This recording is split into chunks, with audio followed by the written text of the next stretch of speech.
연세대학교의 초대 총장을 지내신 분은 백낙준 목사님이셨습니다. 이 백낙준 박사님은 장로교 목사님이셨을 뿐만 아니라 프린스턴과 예일에서 유학을 하고 오신 교회사를 가르치시는 교회사 교수님이셨습니다. 그분이 쓰신 한국교회 역사라고 하는 책에는 초기 한국교회를 설명하고 있는 아주 독특한 용어 하나가 있습니다. 그게 바로 개화교인이라는 단어입니다. 이것은 기독교인과 구별해서 백 박사님이 쓰시는 그런 표현입니다. 한마디로 말해서 개화교인은 교회에 나오기는 나오는데 신앙의 이유로 예배 때문에 나오는 것이 아닙니다. 그저 외국 선교사님들 만나서 의술을 통해서 병을 치료받기도 하고 또 약을 좀 타기도 하고 또 좋은 교육을 받아서 영어도 좀 배우고 또 신식 문물을 좀 접해서 장사라도 잘 해볼 심산으로 온 그분들. 용재 백낙준 박사님은 개화교인이라고 얘기합니다. 그분의 책의 총 논지는 이렇습니다. 역사적으로 보면 이 개화교인이 백오인 사건이라고 하는 큰 핍박과 어려움의 사건 앞에서 이제 개화교인들은 교회를 떠나게 되고 그리고 진정한 기독교인만이 이제 교회에 남게 되었다. 이것이 백 박사님의 논지입니다. 비단 100여 년 전 초기 한국교회의 이야기만은 아닌 것 같습니다. 남한과 북한의 성도를 놓고 보더라도 좀 차이가 있는 것 같습니다. 우리는 아이들도 좀 공부를 잘했으면 좋겠고 또 같은 값이면 돈도 좀 잘 벌었으면 좋겠고 이것저것 그저 마음의 소원이 많습니다. 한마디로 말하면 좀 자본주의적인 믿음입니다. 그런데 북한에서 그 성도님들이 보내는 편지는 한결같습니다. 오직 하나입니다. 주님 오실 날이 가까웠는데 목사님 은혜 중 평안하십니까? 많은 걸 바라지 않습니다. 우리가 주님 앞에 곧 서게 될 텐데 부끄럽지 않게 서게 돼야 될 텐데 목사님 이 일을 위해서 기도해 주세요. 오직 종말론적인 믿음 하나입니다.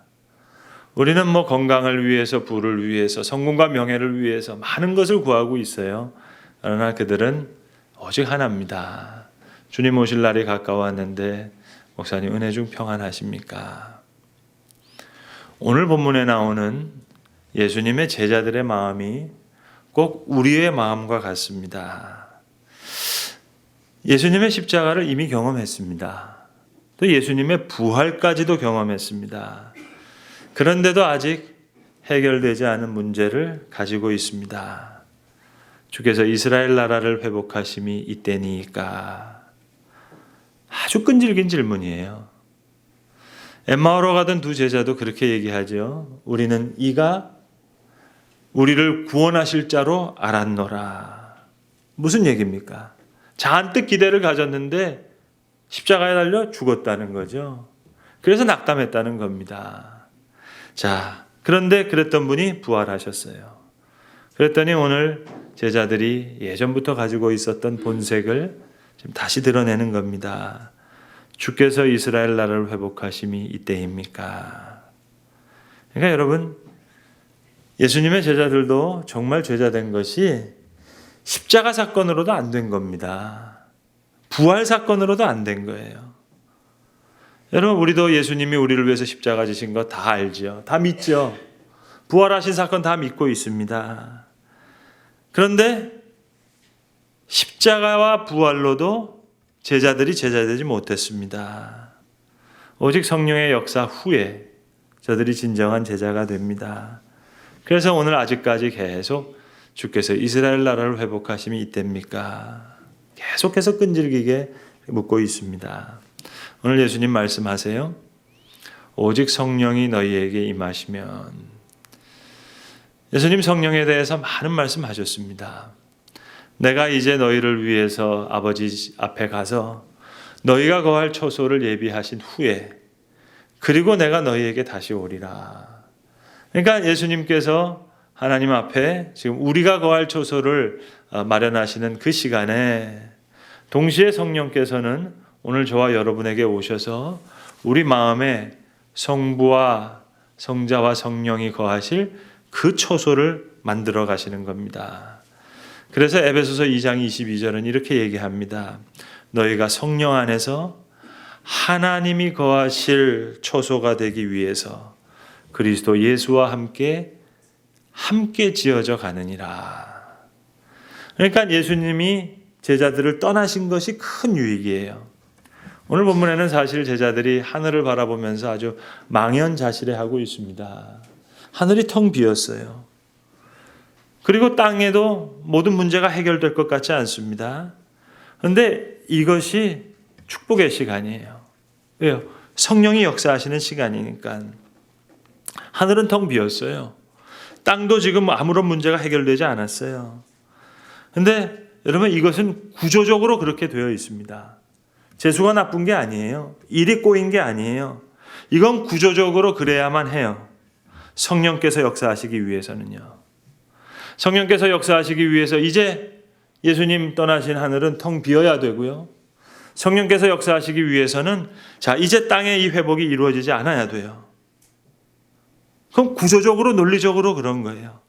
그래야 성령이 역사하시는 시간이니까.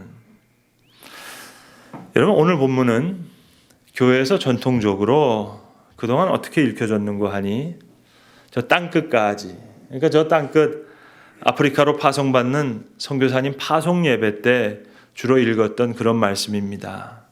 아니면 선교 주일날, 헌신 예배 때, 선교를 위해서 헌신할 때, 저 땅끝까지 나가서 복음 전도하는 선교하는 사람이 됩시다 할 때 주로 오늘 본문을 읽었어요.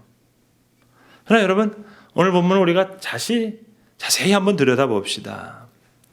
오늘 본문은 하나님도 믿고 있어요. 예수님도 믿고 있어요. 십자가 부활도 다 믿어요. 근데 꼭 하나님이 나를 도와주시지 않는 것 같아요. 하늘은 텅 비었어요. 도움이 그곳으로부터 올 것 같지 않아요. 또 땅의 문제도 얽히고 설키고 해결되지 않아요. 너무 답답해요. 땅도 도와주지 않는 것 같고 하늘도 도와주지 않는 것 같고. 그러한 생각으로 고민하는 오늘 우리 성도들에게 주시는 하나님의 말씀입니다. 여러분, 우리가 좀 신학적으로 하나 좀 정리하고 넘어가야 될 문제가 하나 있는 것 같습니다. 여러분, 구원 받으셨습니까? 이 질문에 대해서 구원 받았다 하는 이야기도 정답이고 아직 구원받지 못했다 하는 것도 정답이에요. 우리는 already but not yet, 이미 구원을 받았지만 아직 다 완전한 온전한 구원, 그걸 받지 못했어요. 예수님이 다시 이 땅에 오실 때 완전한 구원이 이루어질 거예요. 그런데 이 구원의 약속이 너무 확실하니까 우리는 구원받았다, 이렇게 이야기하는 겁니다. 그래서 칼 바르트라고 하는 저명한 신학자가 아주 두 단어를 가지고 이 부분을 너무 기가 막히게 잘 설명했어요. 이거보다 더 잘 설명할 수는 없을 것 같아요. 그는 화해와 구원이라는 두 단어를 사용합니다. 그러니까 그리스도의 십자가를 통해서 온 인류와 하나님께서 완전한 화해를 이루셨어요. 만인과 화해한 그 화해의 역사가 완전히 이루어졌어요. 그러나 여러분, 이건 만인의 구원이 아니라 만인은 화해입니다. 아직 구원은 이루어지지 않은 거예요. 모든 사람이 구원 얻기를 바라는 마음으로 화해가 이루어진 거예요. 그러니까 이 화해와 구원 사이에는 엄청난 간격이 있는 겁니다. 그러니까 십자가와 부활과 승천, 이건 다 화해에 속한 것이고 예수님께서 다시 오시는 재림이 완전한 구원인데 이 사이에는 큰 간격이 있는 거예요. 그러니까 이 엄청난 시간에 이제 성령께서 역사하시는 겁니다. 이 화해와 구원이라고 하는 이 다이내믹한 시간이 바로 선교의 시간이고 성령의 시간이에요. 그런데 이 화해와 구원, 이 긴 간격을 바르트는 다시 세 가지 단어를 써서 설명합니다. 그가 쓰는 단어가 교만, 기만, 태만이라는 단어예요. 자, 화해가 이루어졌다는 것은 이런 거예요. 지금 전쟁통에 산속에 들어가서 숨어 살고 있었어요. 근데 전쟁이 끝났어요. 승리했어요. 완전한 화해가 이루어졌던 소식이 전파됐어요. 그런데 세 사람이 산속에서 아직 안 내려오고 있어요. 마을에 내려와서 이 화해 소식을 다 즐겨야 정말로 구원을 얻겠는데 첫 번째 사람은 생각합니다. 산속에서도 충분히 살 수 있다고 생각해요. 칡뿌리 뜯어 먹으면서 살 수 있다. 이게 교만입니다. 두 번째 사람은 생각해요. 화해가 이루어졌다는, 전쟁이 끝났다는 저 소식이 저 가짜라고. 이게 기만입니다. 세 번째 사람은 산속 밑으로 내려가야 될 걸 알아요. 근데 계속 산속에서 민기적거리고 있어요. 이게 태만입니다. 그러니까 이 화해와 구원, 이 긴 사이 속에 교만과 기만과 태만이라는 엄청난 골짜기가 있는데 이것을 뚫고 성령께서 다시 우리 가운데 역사하시는 거예요.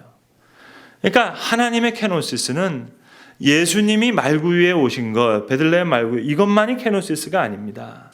성부, 성자, 성령께서 다 케노시스, 자기를 비우셔서 이 땅에 오시는데 하나님이 창조하신 이 창조도 아버지의 케노시스예요. 전지전능하신 하나님의 큰 능력이 여러분 창조하실 참 아름다워하지만 하나님 편에서는 이건 마치 예수님께서 말구에 오는 것과 같은 거예요. 그분의 큰 능력이 시간과 공간에 제한되는 거예요. 큰 아픔이에요. 이게 하나님의 케노시스, 창조고 아들 예수님의 케노시스는 베들레헴 말구에 오신 겁니다. 그런데 성령께서 다시 역사를 뚫고 우리 가운데 오시는 거예요. 이 교만과 기만과 태만으로 얼룩져 있는 이 골짜기 속으로 다시 한번 찾아오시는 거예요. 그러니까 창조가 은혜라면 십자가는 은혜 위에 은혜고 성령이 우리 가운데 오시는 것은 은혜 위에 은혜의 사건인 겁니다. 그래서 예수님 말씀하세요. 내가 실상을 너희에게 말하노니 내가 떠나가는 것이 너희에게 유익이라. 내가 떠나가지 않으면 보혜사가 너희에게 올 수 없으니 내가 가면 내가 그를 너희에게 보내리니 그가 와서 죄에 대해서 의에 대해서 심판에 대해서 세상을 책망하시리라. 무슨 얘기입니까?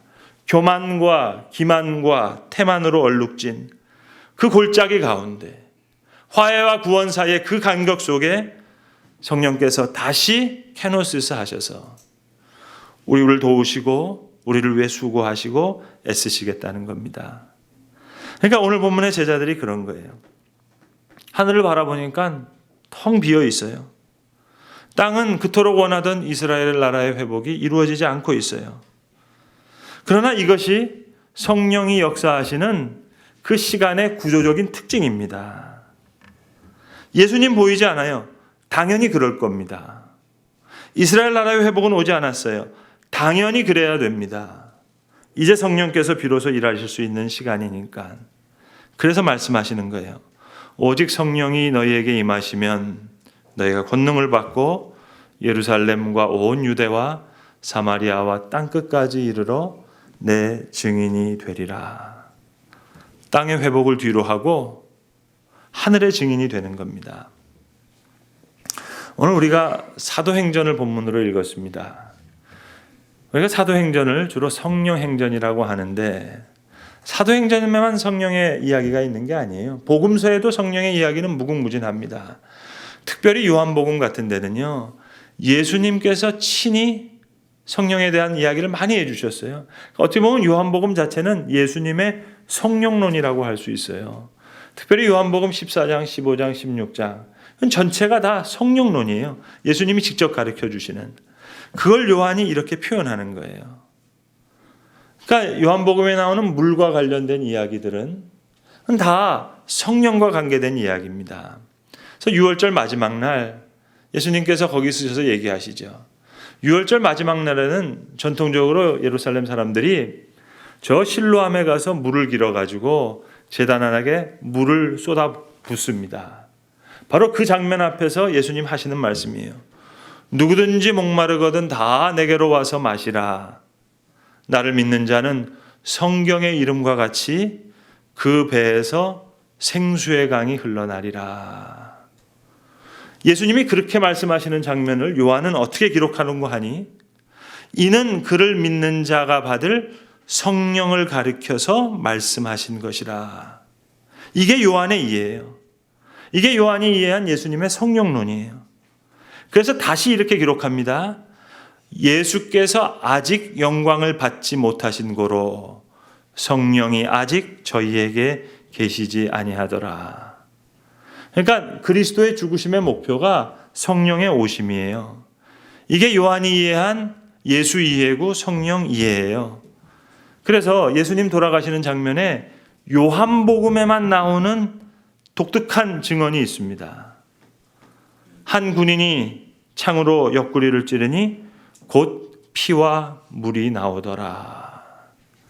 이건 요한에게 너무 중요한 사건이에요. 십자가 밑에까지 가서 예수님이 돌아가신 장면을 직접 봤어요. 요한에겐 다른 말이 필요 없어요. 창으로 옆구리를 찌르더니 곧 피와 물이 나오더라.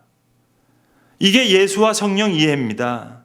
그래서 요한복음은 그렇게 기록해요. 예수는 물과 피로 임하신 이시니 곧 물로만 아니요 물과 피로 임하셨고 증언하는 이는 성령이시니 성령은 진리니라. 그래서 요한복음 3장에서 니고데모와 예수님 대화하시는 장면도, 그 다음 4장에서 수가성 여인과 대화하는 장면에서도 계속 물과 성령에 대한 이야기가 나와요. 예수님 니고데모와 말씀하시는 장면을 요한은 어떻게 기록하는고 하니, 예수께서 대답하시되 진실로 진실로 너에게 이르노니 사람이 물과 성령으로 나지 아니하면 하나님 나라에 들어갈 수 없느니라. 바람이 임의로 불매 너가 그 소리는 들어도 어디서 와서 어디로 가는지 알지 못하나니 성령으로 난 사람이 다 그리하니라. 수가성 우물가 만난 여인을 기록하는 장면에서도 그렇게 얘기해요. 내가 주는 물은 그 속에서 영생하도록 솟아나는 샘물이 되리라. 성령이에요.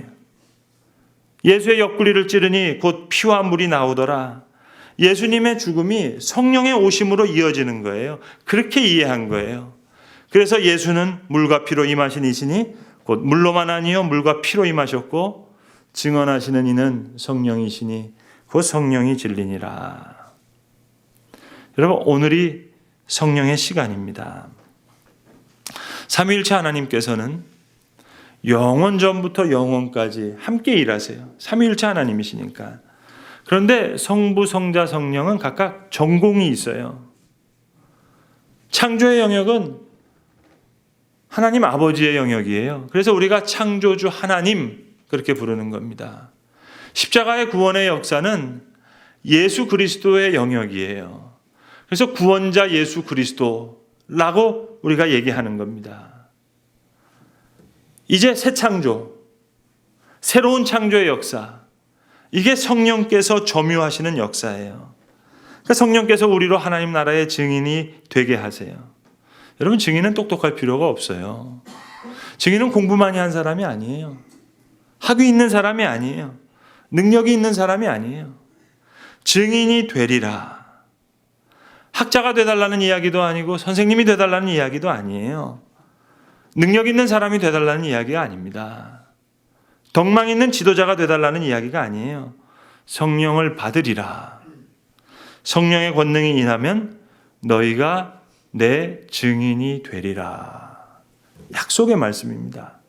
성령의 증인이 되라는 명령의 말씀이 아니라 증인이 되리라는 약속의 말씀이에요. 이건 왜인고 하니 우리 편에 어려움이 있거든요.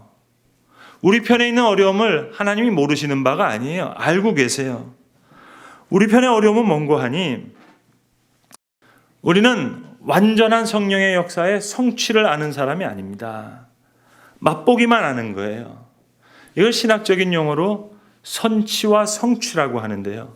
첫 번째 단어는 먼저 선자를 이야기하는 선취고, 두 번째 단어는 이룰 성자를 가지고 있는 성취예요. 그러니까 성령의 역사의 충만한 성취는 오늘 이루어지는 사건이 아니에요. 훗날 완전한 구원과 함께 이루어질 성령의 역사입니다. 오늘 우리가 경험하는 성령의 역사는 선취예요. 이거는 맛보기예요. 성경에는 보증이라고도 얘기하고 인치심이라고도 얘기하고 맛보아 알지다가도 얘기하고 이건 선취예요. 이 선취라는 신학적인 용어를 영어로 번역하면 preoccupation입니다. preoccupation. 맘만 봤는데 너무 확실해요. 약속이 너무 확실해서 마치 구원받았다 얘기하는 거예요. 구원의 약속을 가지고 preoccupied 되는 거예요. 그 선취에 preoccupied 돼서 나는 성령의 증인이 되는 겁니다.